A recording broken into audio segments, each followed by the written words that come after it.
Olá, você, tudo bem? Estamos começando agora o programa Notícias Comentadas com o Dr. Orlando Gomes. Tudo bem, doutor? Tudo bem, Clodoaldo. Estamos aqui para falar sobre assuntos relacionados com as mais importantes notícias. Comentários às notícias. Notícias de modo geral, né? Doutor Orlando, vamos começar o nosso programa de hoje falando sobre as consequências do abandono do filho pelo pai. Bom, meus amigos, nesses dias eu estava ouvindo o padre Fábio de Mello,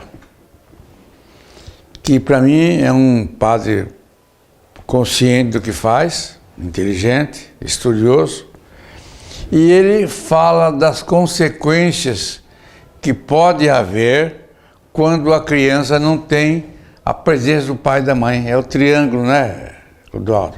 É o pai, mãe e filho. Então, ele estava dizendo, exatamente, num comentário muito bem feito, dizendo que o filho necessita realmente da presença do pai e da mãe. Quando o pai se torna ausente, pode causar sérias consequências psicológicas.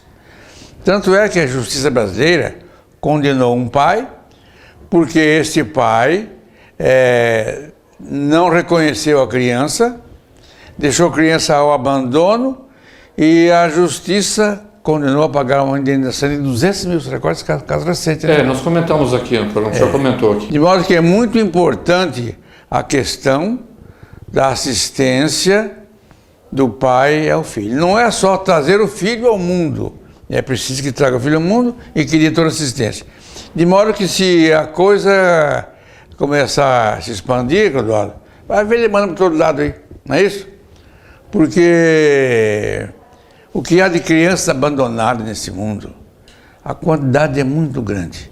As consequências são muito sérias. E as responsabilidades estão aí, são claras, né? Não é somente colocar no mundo, né? Tem as responsabilidades aí. Exatamente. Então, é bom que os pais procurem estudar bem a situação dos filhos, mantendo sempre um lar na mais perfeita harmonia, para que assim possam educar os filhos e eles possam sair filhos equilibrados na vida social, né? Tem muitos pais que acham que é só dar a roupa, o colégio particular, né? As condições financeiras, e esquece aí de dar o acompanhamento, o carinho, o amor, a educação, não é? A educação é importantíssima, porque todo filho, nenhum filho é diferente daquilo que o pai ensinou. Se o pai ensinou bem, o filho vai sair bem, de modo geral. Há as exceções, mas o importante é que o pai dê uma educação sólida, para que os filhos possam, no futuro, dar alegrias e possam realmente representar bem a família e a sociedade. Doutor Orlando, após a separação e antes do divórcio, o que os comentaristas dizem em relação ao cônjuge que ficou administrando os bens do casal? Clodoaldo e demais telespectadores, o comentarista de uma rádio mineira, de uma emissora TV mineira, Antônio Rezende de Mello, ele faz um bom comentário sobre o assunto e eu me reporto ao que ele disse há poucos dias. É o seguinte, o STJ acabou de dar uma decisão muito importante nesse campo. A STJ é o Superior Tribunal de Justiça. Ele entendeu o seguinte, por exemplo, vou dar um exemplo. Um casal se desentende. Cada um vai para um lado. Há várias propriedades. A mulher fica em casa. O marido sai. E o marido continua os negócios. Fazenda, gado, apartamentos, terras, enfim. E depois de algum tempo vem o divórcio. O marido é responsável pela administração dos bens a partir do momento que ele saiu de casa, que houve a separação. Não na justiça ainda. A separação de fato, né? Aí o homem sai de casa, ele é responsável pelos danos que causar à sociedade conjugal, que é a decisão do STJ, aqui está. É cabível exigir prestação de contas do cônjuge que geriu os bens comuns após a separação. Pode pedir prestação de contas. A origem do dinheiro, futuro do dinheiro, no que foi gasto, por que reduziu o capital. Então vamos ser bem claro. Segundo o STJ, quando há separação, quem ficar na posse dos bens é obrigado a prestar contas a outro cônjuge. É o que diz aí o STJ e o que diz o nosso colega de televisão lá de Belo Horizonte. Doutor Orlando, recentemente um jovem brasileiro aí foi morto na Austrália pelo uso aí da arma de eletrochoque. Eu gostaria que o senhor comentasse esse assunto, haja visto que está tendo algumas polêmicas sobre o caso. Meus amigos, o bom seria se não houvesse necessidade nem de arma letal, nem de eletrochoque, né? Mas acontece que é preciso combater o crime.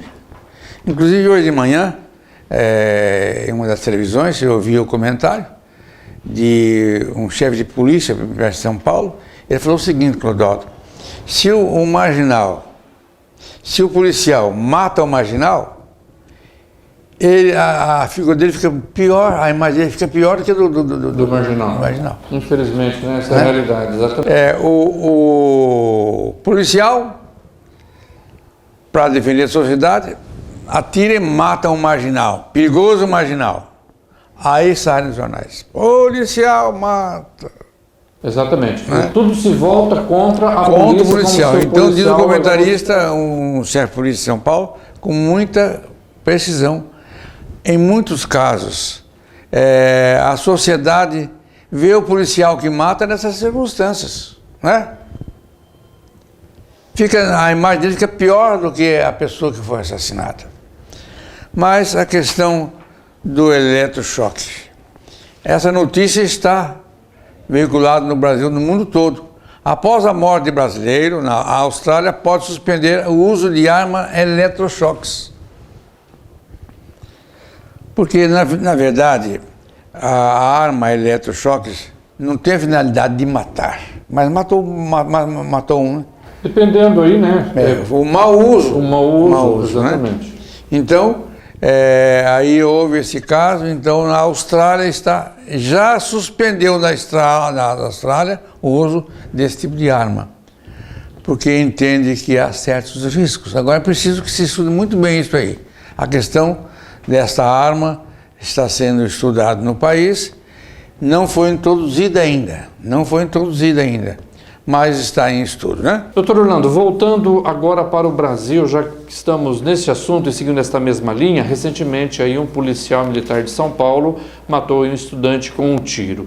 Eu gostaria que o senhor comentasse e falasse aí o que os comentaristas têm falado aí sobre a legítima defesa putativa. Legítima defesa putativa.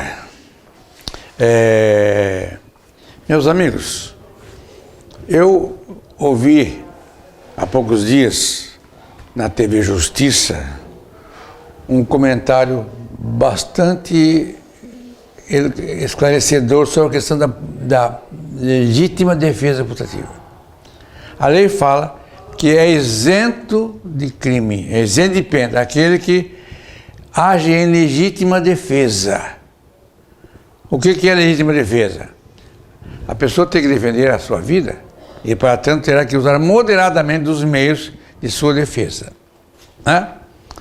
Mas o que é defesa putativa é esse caso que os jornais estão dizendo aí.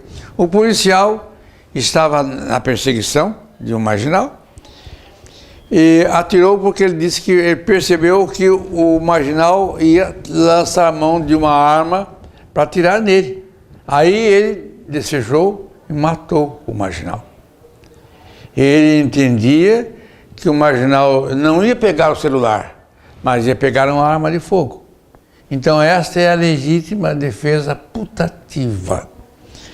Essa matéria está nos jornais por aí, nas televisões, e o rapaz está sendo julgado. Em determinado momento ele disse que houve um disparo acidental.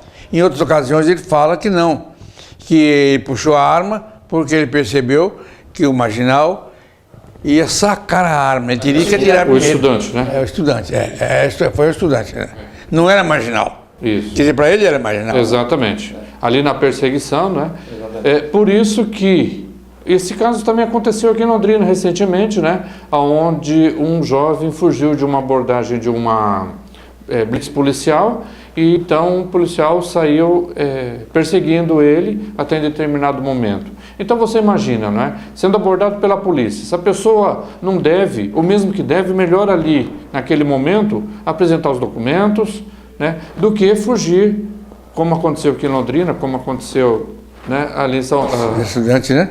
com esse estudante também, né? E qualquer movimento, imaginamos a pressão e a tensão do policial também, não é? A qualquer momento, a vida dele também está em risco. O policial não pode aguardar para saber se o marginal vai puxar uma arma de fogo ou se vai puxar um celular. Até esse ele já foi.